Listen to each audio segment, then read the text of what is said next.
Hello বন্ধুরা, good evening. আজকে শুরু করলাম একটা নতুন ভিডিও। তো প্রথমেই দেখাচ্ছি আমার মেয়ের খেলাধুলোটা আপনাদের সাথে শেয়ার করছি। তো সকালবেলা উঠে ঘরের কাজ বাজ সেরে নিয়ে মেয়েকে চান টান করিয়ে সকালে একবার টিফিন খাইয়েছিলাম। সেটা সেই ভিডিওটা করা হয়নি। আজকে যে ভিডিওটা করছি ওটা হলো 1 বছর বয়সী বাচ্চাদের কিভাবে খিচুড়ি তৈরি করব।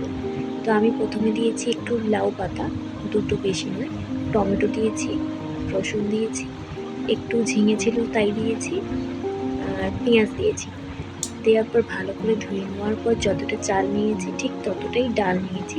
ডালটা ভেজে রাখা ছিল আগে থেকে, সেই জন্য আর ভাজাটা দেখাতে পারলাম না, কিন্তু আপনারা একটু ভেজে নেবেন হালকা করে। তারপর দুটোকে একসাথে দিয়ে ভালো করে জল দিয়ে ধুয়ে নেবেন 2-3 বার। আমি এখানে ভিডিও বেশি বাড়াবো না বলে আমি একবারই দেখালাম, কিন্তু আমি 2-3 বার করে ভালো করে ধুয়ে নিয়েছি। এই দেখুন, ভালোভাবে পরিষ্কার করে একদম ধুয়ে নেওয়ার পর সব সবজিগুলো একসাথে করে দিলাম, কারণ একসাথেই তো ওগুলো দেবো। তারপরে গ্যাসটা ধরিয়ে নেওয়ার পরে আমি প্রেসার কুকারটা দিয়ে দেওয়ার পরে সব উপকরণগুলো আমি তার মধ্যে দিয়ে দিলাম। আর ছোট্ট ছোট্ট করে আলু দিয়েছি, দেখতেই পাচ্ছেন। দেওয়ার পর 1 বাটি মতো জল দিয়ে দেবেন। আপনার যতটা খাবার হবে ঠিক ততটাই আপনি জল দিয়ে নেবেন। আর আমার বাচ্চাকে এখন অবধি নুন দিই না বলে শুধু অল্প পরিমাণে একটু হলুদ গুঁড়ো ইউজ করেছি। আর এখন রেডি হয়ে এসছে। এই দেখুন, প্রেশারের সিটিটা আমি বের করে নিলাম, হাওয়াটা তো রেডি।